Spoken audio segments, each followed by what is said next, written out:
지난 4월 27일에 있었던 남북 정상회담은 이 방송을 통하여서 우리가 그날 하루 그리고 또 계속해서 참 보고 있습니다.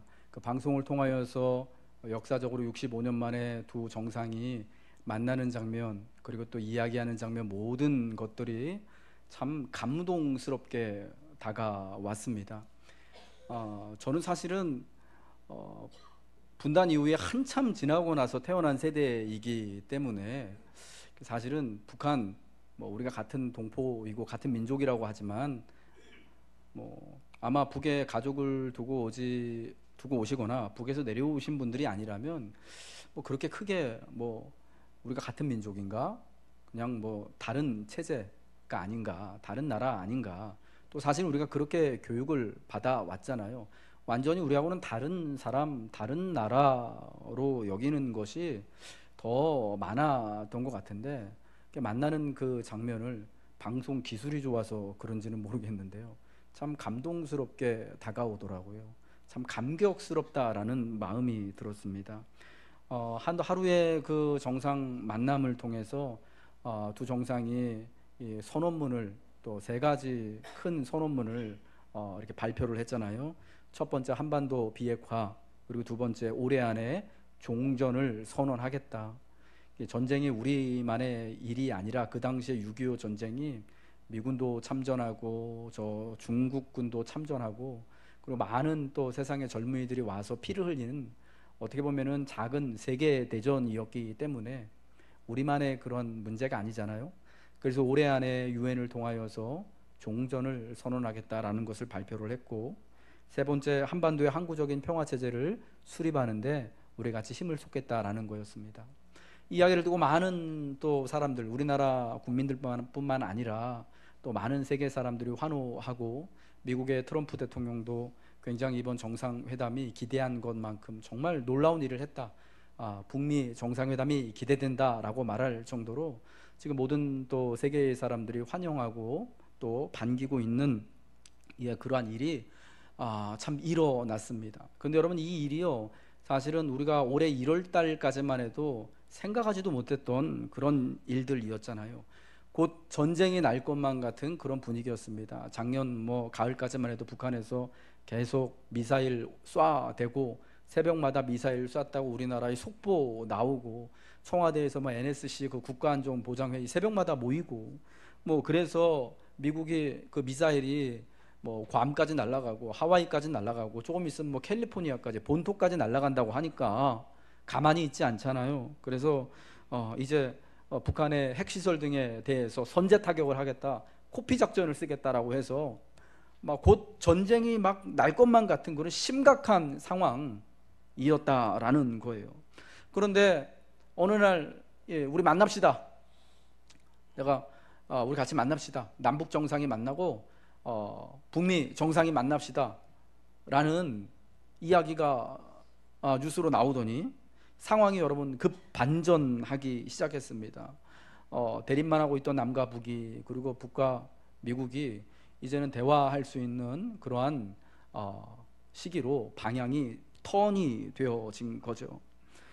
그래서 어제 이 만남을 통하여서요, 참 한반도가 전쟁의 위기가 있는, 핵 위협이 가장 심각했던, 물론 지금도 여러분 우리가 아주 그 위협이 없어진 건 아니지만, 어제 있었던, 그러니까 이제 금요일 날 있었던 이 회담의 선언이 앞으로 진짜 상징적인 선언으로만 그치는 게 아니라 잘 이행될 수 있도록 지혜롭게 정치하시는 분들이, 그리고 또 우린 또 성도로서 하나님 앞에 간구하면서 우리가 이제 추이를 잘 지켜봐야 합니다.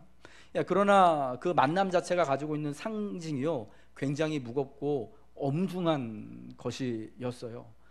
전쟁의 위기가 갑자기 급 평화의 분위기로 바뀌어지게 되고, 한반도가 평화와 공존과 번영이라는 그런 길로 이제 나아갈 수 있는 길이 열리게 되었던 것입니다.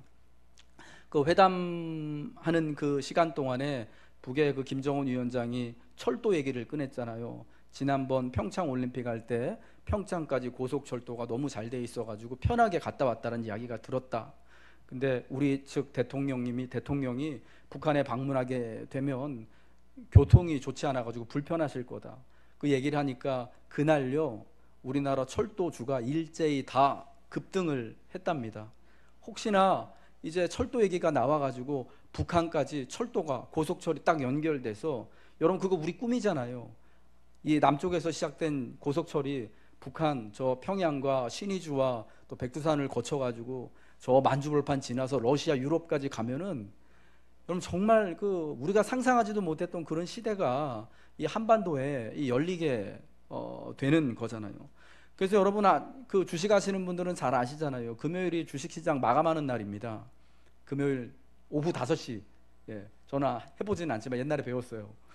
근데 그 마감하는 금요일에도 불구하고 이게 철도 주가가 확 올랐다라는 거 아닙니까? 그 만났다라는 거 자체 하나 때문에 그 북측의 그 제일 대표 되시는 분이 그 이야기를 했다라는 거 때문에요. 두 개의 한국이 만나지 않고서는 어떤 종류의 평화와 안정도 그리고 공존이 없는 것입니다.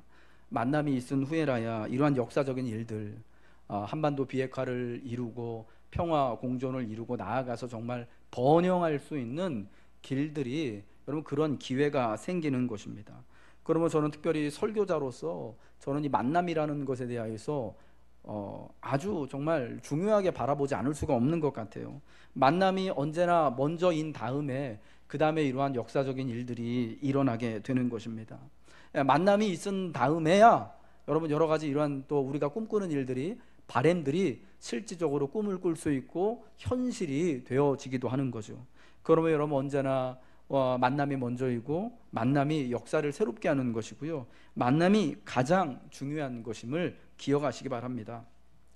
시편 131편, 오늘 우리가 함께 본 이 시편의 말씀은요, 시편 120편부터 시작되는 성전에 올라가는 15개의 노래 중에 12번째 성전에 올라가는 노래입니다. 그러니까 하나님을 만나러 성전에 올라가면서 기뻐하며 부른 그런 찬양이었다라는 거예요.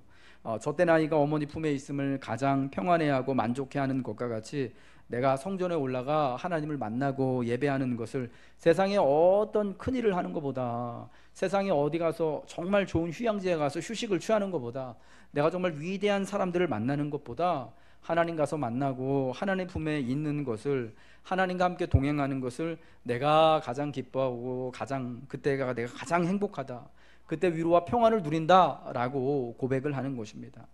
여러분이 우리가 보는 성경은 개역개정 성경인데, 이 성경 번역 말고 다른 성경의 번역들을 보면은 이 시편 131편의 그 내용들이 좀 더 생생하게 다가오는데, 제가 한번 공동 번역은 이 131편을 어떻게 번역하는지 읽어드릴게요. 야훼여 내 마음은 교만하지 않으며 내 눈 높은 데를 보지 않사옵니다. 나 거창한 길을 쫓지 아니하고 주제넘게 놀라운 일을 꿈꾸지도 않사옵니다. 차라리 내 마음 차분히 가라앉혀 젖떨어진 어린 아기 어미 품에 안긴 듯이 내 마음 평온합니다. 이스라엘아 이제부터 영원토록 내 희망을 야훼께 두어라. 예, 이 공동 번역이 번역한 131편을 보니까 여러분 이게 엄마 품에 안겨 있는 이 어린 아이의 모습이 저 생생하게 얼마나 편안하게 안겨 있는지를 우리가 알 수 있는 것 같아요. 오늘 우리 지원이가 엄마 아빠 품에 안겨가지고 교회를 여러분 처음 나왔잖아요. 예, 참 저 아이들을 참 축복하길 원합니다. 평생에 다윗이 말한 것처럼 여호와의 선하심을 알아서 여호와의 집에 살며 복을 누리는 사람들이 됐으면 좋겠어요. 근데 엄마 아빠 품에 안겨서 참 모르겠어요. 애들이 말을 못하니까 불편해도 말을 못하겠지만은 그럼 참 평온하고 고요히 참 너무 그냥 보기만 해도 좀 예쁜 모습으로 여러분 오늘 이렇게 예배 자리에 나와 있지 않습니까? 하나님 품 안에 안겨 있을 때 우리가 그렇다라는 것입니다. 내 마음이 교만하지도 않고 내 눈이 오만하지도 않습니다라고 고백한 다음에 내가 큰 일과 감당하지 못할 놀라운 일을 하려고 힘쓰지 아니하나이다라고 찬송하는데요. 그건 뭐냐? 내가 큰 일과 감당하지 못할 놀라운 일을 하려고 힘쓰는 것이 바로 마음이 교만하고 그 눈이 오만히 바라보는 것과 같다라는 것을 말씀해 주고 있는 것입니다. 여러분 인간은요 할 수 있는 한 큰 일을 하기를 원해요. 자신의 능력으로 이건 감당할 수 없는 일임에도 불구하고 감당할 수 없는 수준의 일까지 하고 싶어 하는 것이 인간의 죄로 인하여 오염된 우리의 본성이다라는 겁니다.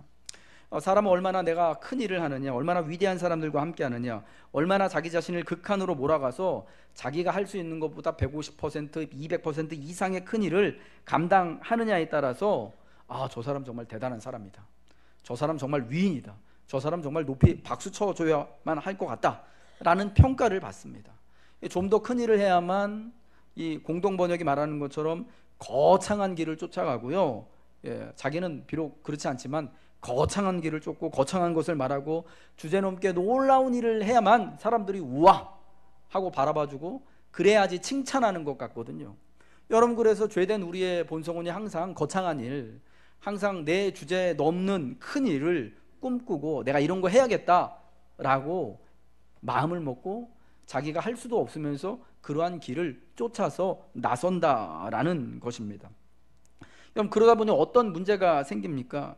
능력 밖의 일을 감당하느라 건강에 문제가 생기고, 이건 내가 도저히 이렇게 할 수 없는 일인데, 그래서 건강에 문제가 생기고, 내 능력으로 되지 않는 일을 하려다 보니까 불법적인 일을 하게 되어지고 탈법을 행하게 되고, 결국에는 그러다가 진짜 감당할 수 없는 수준이 되어서 뒤탈이 크게 나는 것을 우리가 자주 보게 되는 것입니다.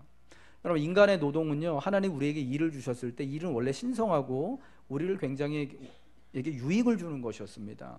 처음 사람 아담과 하와가 에덴 동산에서 일을 할 때 하나님이 이 동산을 잘 가꾸고 동산에 있는 모든 것들을 잘 운영할 수 있도록 맡기셨습니다.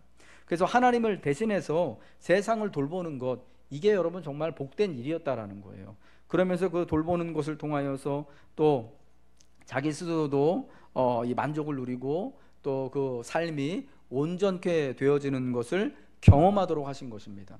그런데 죄로 인하여서 우리가 타락하고 나서 우리 죄에 오염된 다음에 우리의 일이 어떻게 변하게 되었느냐 하면요, 고단한 것이 되었어요. 하나님께서 죄 지은 아담에게 말씀하시잖아요. 내가 이제 평생 동안 땀을 흘려야지 땅에서부터 수고한 것을 얻어 먹게 될 것이다. 그전에는 그렇게 여러분 그렇게 고생하고 수고하지 않아도, 고단하지 않아도 참 같이 하나님과 더불어서 하나님이 만드신 것들과 더불어서 함께 또 동행하며 살아갈 수 있었는데, 이제는 고단하게 노동을 해야만, 땀을 흘리고 수고해야만 살 수 있게 바뀌었다라는 겁니다. 여러분, 우리가 지난 금요일까지 다 각자의 일터에서 열심히들 살아오셨잖아요. 여러분의 그 일들이 어떠십니까? 너무너무 행복하시고 기쁘십니까? 옛날 어릴 적 친구들하고 같이 땅 따먹기 하고 야구놀이 하고 고무줄 하는 것처럼 그렇게 행복하십니까? 우리가 물론 그러기를 바라는데 안타깝게도 대부분의 우리의 일들이 그러지 않습니다. 그래서 우리나라의 그 유명한 소설가 중에 한 사람인 김훈 선생님이요, 우리 노동을, 우리 일을 뭐라 그랬냐면은 고단한 밥벌이다라고 그랬어요. 그분이 수필집 그 밥벌이의 고단함이라는 책이 있거든요.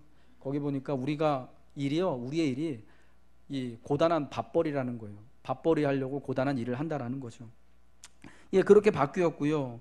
그래서 이제 또 일이 죄로 인하여 어떻게 됐냐? 끊임없이 성취하여서 자신을 증명해내야만 하는 것이 바로 일, 노동이 됐다라는 거예요.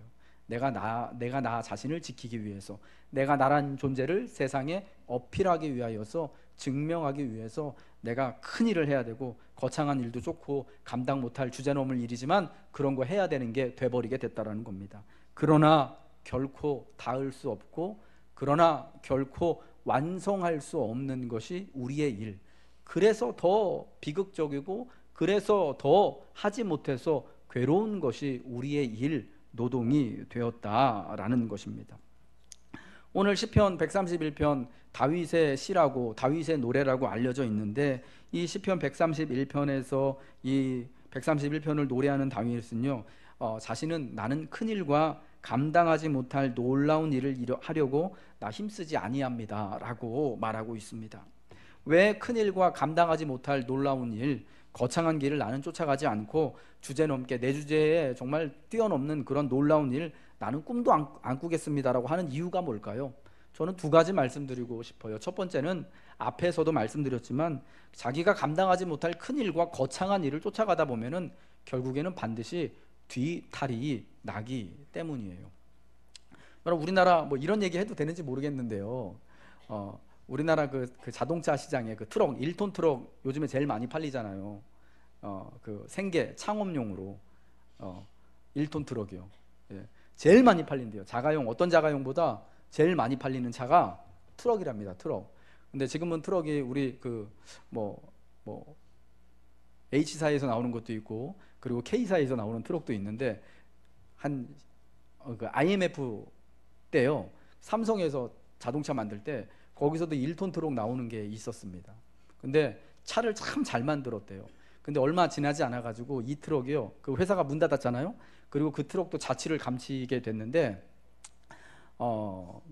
이 트럭이 뭐 회사가 문 닫은 다음에도 뭐 그 회사에 속한 차들이 계속 만들어졌잖아요. 그 브랜드 S사 이제 그 브랜드를 달고 차가 계속 나왔는데, 그 트럭만은 안 나왔거든요. 그 왜 안 나왔냐면은 사람들이요, 그 트럭을 사지를 않는 거예요.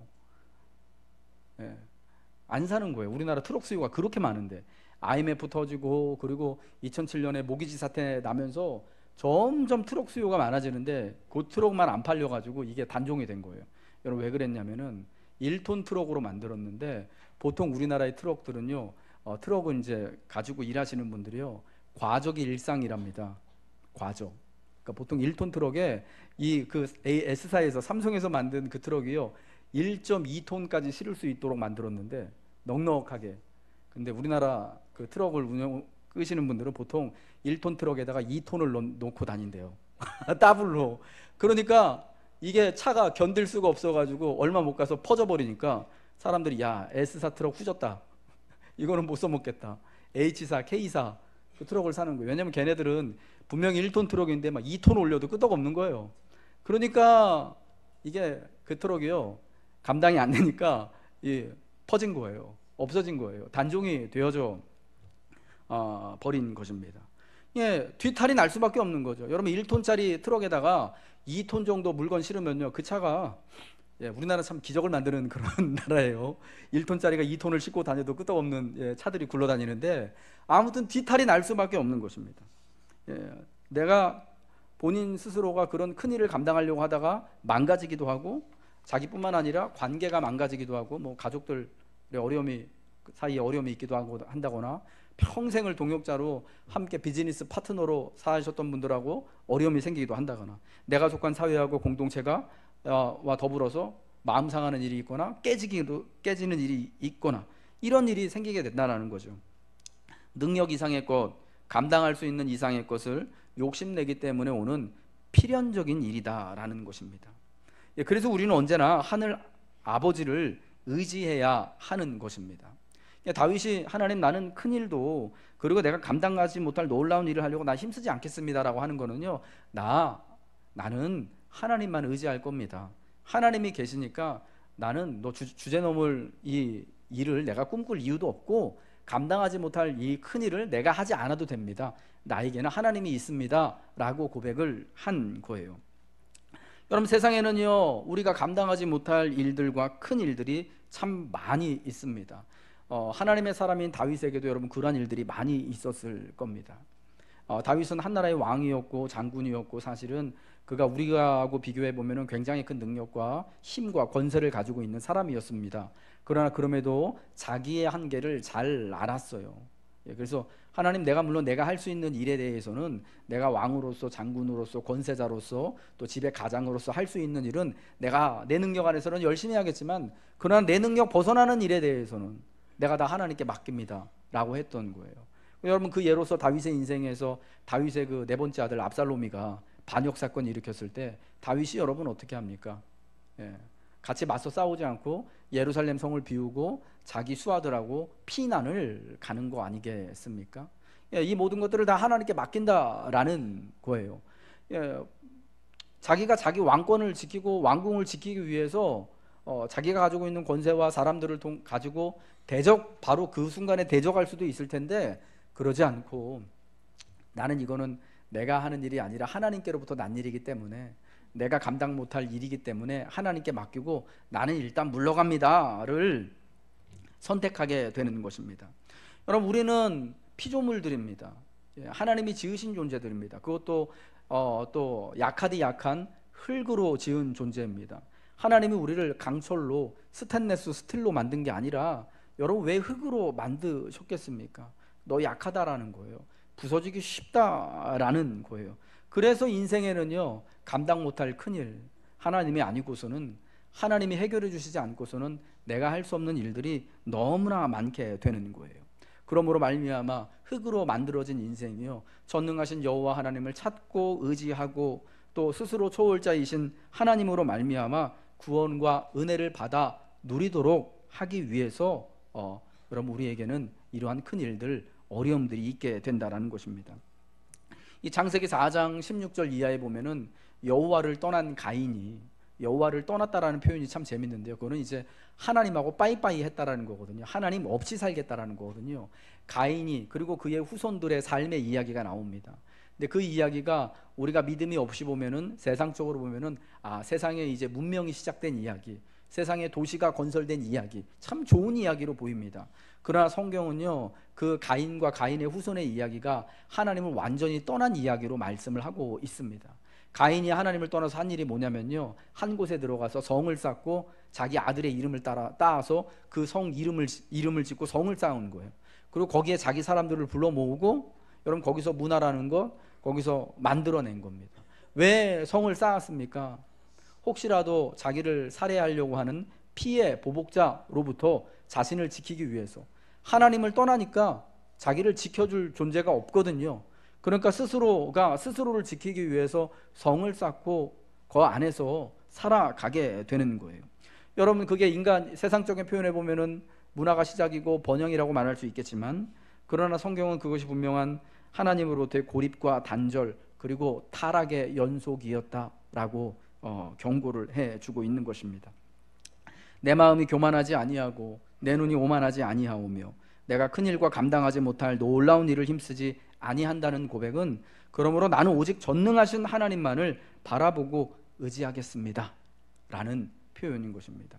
그럼 여러분 우리가 할 수 있는 일에 한해하여서는 우리는 성실하게 최선을 다해야 됩니다. 그러나 내 능력을 벗어나는 것, 내 한계치를 뛰어넘는 것에 대해서는 다 우리는 하나님의 자녀로서 좋으신 하나님 아버지께 다 맡겨드리며 오직 하나님께서 일하실 것을 잠잠히 바라보는 믿음의 모습이 우리에게 있어야 한다는 것입니다.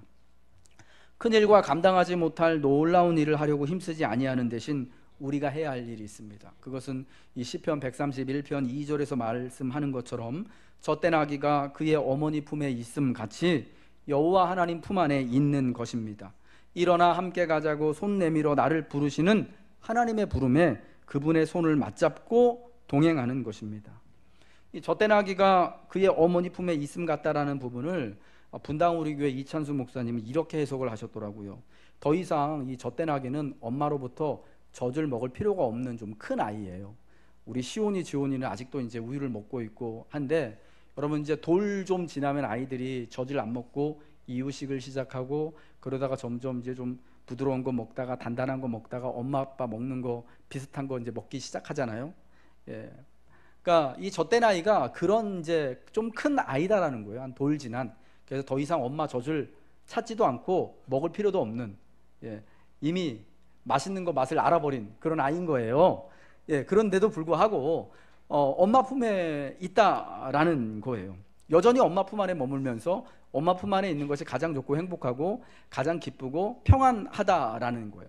그러니까 이거를 이제 보면서 어떻게 설명을 하시냐면 하나님한테 더 받을 것이 없어도 하나님한테 내가 공급받을 것이 하나도 없어도 나 하나님 품이 좋습니다.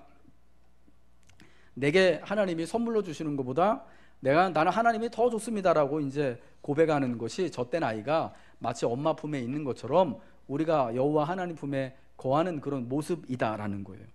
참 그 목사님의 그 해석도 참 의미 있고 은혜로운 그런 이제 해석이고 말씀인 것 같아요. 저는 여기에 조금 좀 다른 각도로 뭐 유사하긴 한데요. 조금 다른 각도로 그 해석을 해서 조금 더 깊은 의미를 좀 내고 싶은데 여기 나오는 이제 젖된 아이가 더 이상 엄마 젖을 먹지 않고 이유식을 해도 될 만큼 큰 아이가 아니라 지금 엄마 젖을 충분히 먹은 다음에 배부른 상태에 있는 그런 아이라는 거예요. 그러니까 여전히 젖이 필요한 아이지만 지금은 막 엄마로부터 엄마 젖을 충분히 먹고 배가 불러 있는, 다음번 또 밥을 먹을 때까지 다음번에 또 엄마 젖을 찾아야 되는 그런 어린 아이라는 거예요. 그러나 지금은 막 엄마로부터 충분히 젖을 다 받아 먹어서 너무 이제 편안하고 행복한 상태, 그래라는 겁니다. 예전에 저희 두 아이들이 아주 어릴 때요, 특히 저희 이제 큰애가 아기 때, 저는 우리 아이가 엄마 젖을 다 먹은 다음에도, 밥을 다 먹은 다음에도 한참을 지내 엄마 품에서 노는 것을 봤어요. 엄마 젖꼭지를 물고 엄마 젖꼭지를 손으로 이렇게 만지고 비비고 하면서 되게 만족스럽게 놀고 있더라고요. 그러니까 제가 이렇게 은서야, 아빠야 하고 이제 부르면은 이렇게 한번 쓱 쳐다봤다가 다시 엄마 품으로 이렇게 쑥 파고들고 예. 제가 지금까지도 아이들의 이제 그런 모습이 생각이 나요. 애가 젖을 다 먹고 배가 부른 상황이지만 그래도 엄마 품을 떠나지 않고 그 품 안에서 너무 행복해요. 우리 애들은 그래서 그런지 지금도 지네 엄마랑 있는 걸 되게 좋아합니다. 예. 너무 만족해하고 너무 편안히 안겨 놀고 있는 모습. 예. 아이들이 다 자란 지금 생각해봐도 저는 너무 행복하고 참 감사하게만 참 여겨집니다. 여러분, 젖된 아기의 모습이 저는 이와 같다라고 생각합니다. 이미 다 모든 것을 필요한 만큼 배부르게 체험을 받았지만 그래도 막 그 배부른 상태에서 또 만족한 상태에서 엄마 품에 안겨가지고 편안히 너무 행복하게 있는 것처럼 우리가 그렇게 하나님 품 안에 안겨 있다라는 거예요. 1958년에 해리 할로우라는 심리학자가요, 원숭이 실험을 했습니다. 이게 어떤 실험이냐면은 인간하고 매우 이제 유사한 북인도산 원숭이 새끼들을요 두 그룹으로 나눴어요.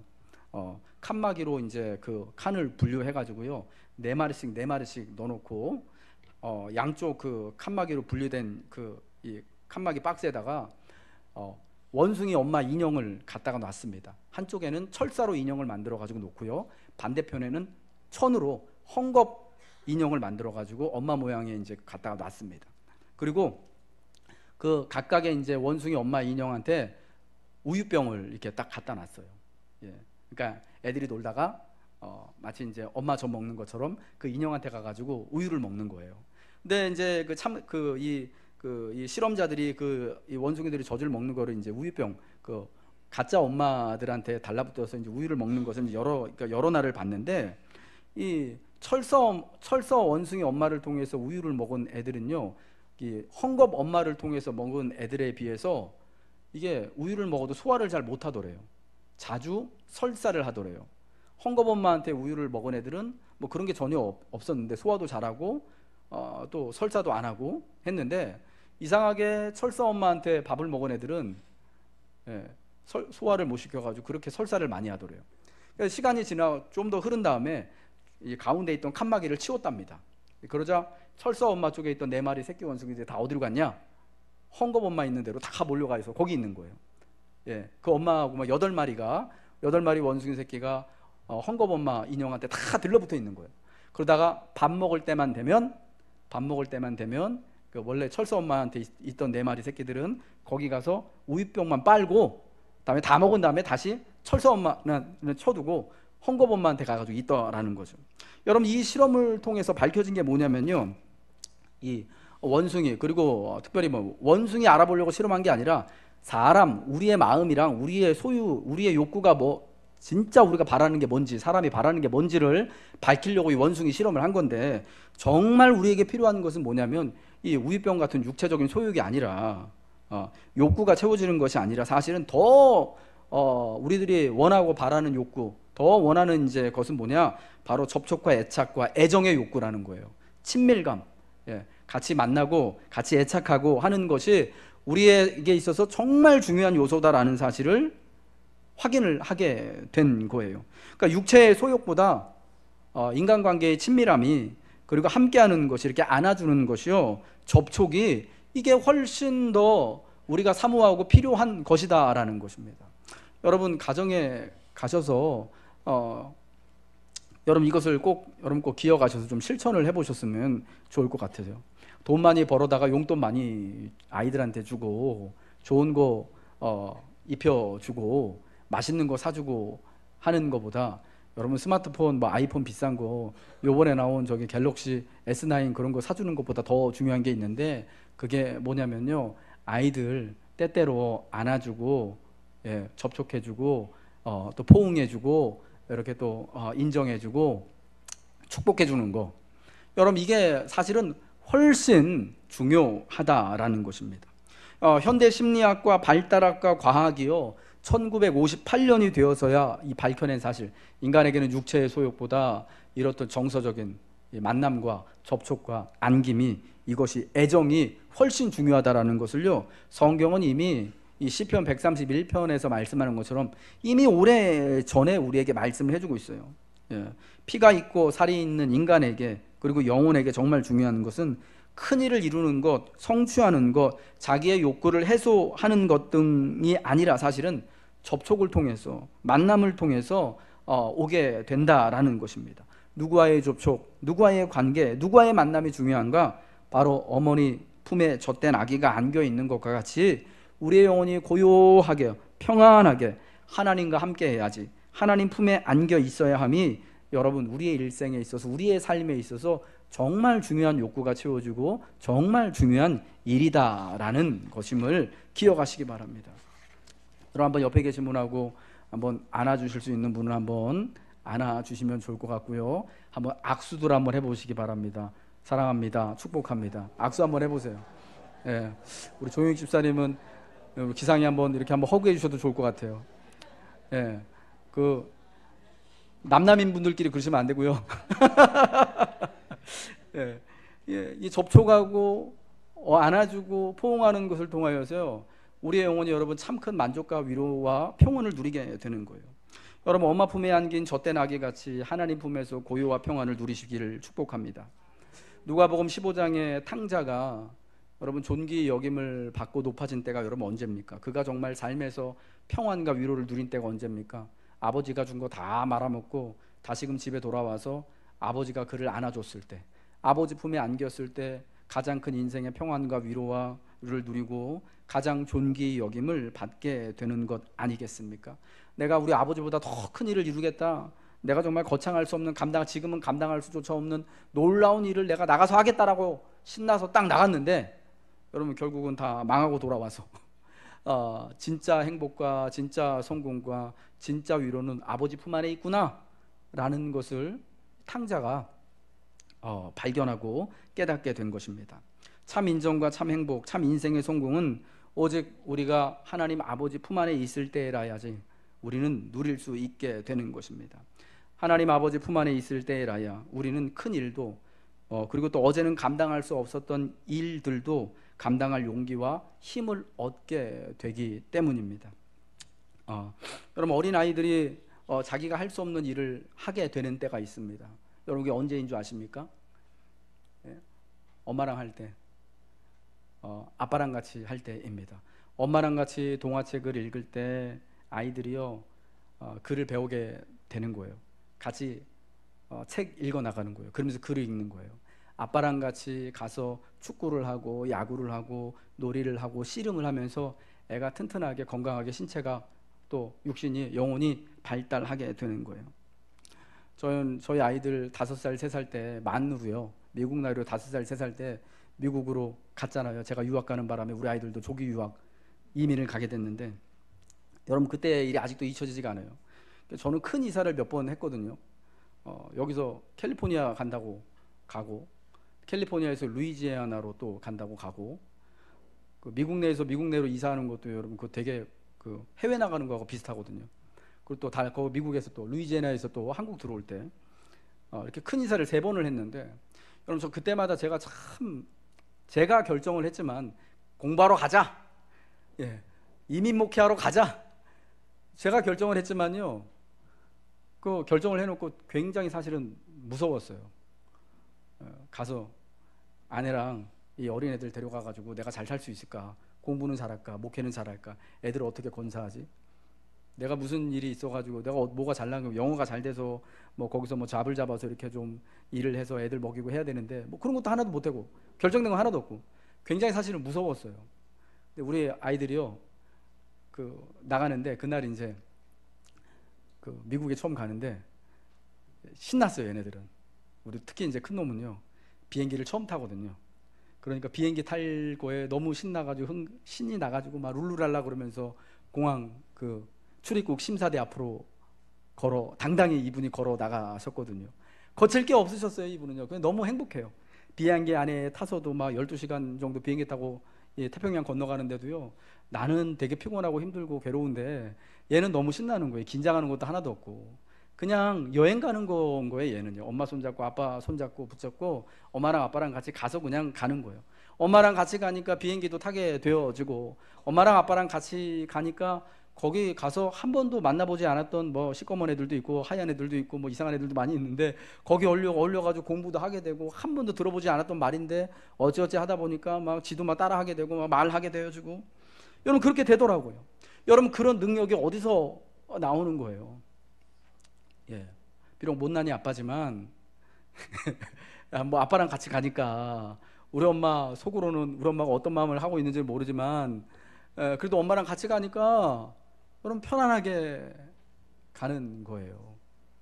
예, 감사하게 가는 거예요. 가서 잘 살아갈 수 있는 능력을 얻게 되는 겁니다. 누가 나와 함께 하는가? 누가 나와 같이 있는가? 누가 나와 같이 가는가가 지금 내가 뭘 잘하는가, 내가 정말 감당 못할 큰 일을 꿈꾸는가, 이것보다 여러분 훨씬 중요하다라는 것입니다. 누가복음 5장에서 예수님이요 시몬을 그 바닷가에서 부르실 때, 여러분 시몬이 예수님의 말씀 따라서 그물을 내려서 고기를 잡으니까 밤새도록 잡히지 않았던 고기가 정말 그물이 찢어질 만큼 2배가 달려들어가지고 끌어올릴 만큼 엄청난 물고기가 잡히잖아요. 그러고 나서 여러분 시몬이 예수님께 무릎 꿇고 뭐라고 그럽니까? 주여 나를 떠나소서, 나는 죄인입니다. 내가 이 놀라운 일을 지금 경험하고 나니까 도대체 주님 옆에 있을 수가 없다라는 거예요. 나 죄인이니까 떠나달라고.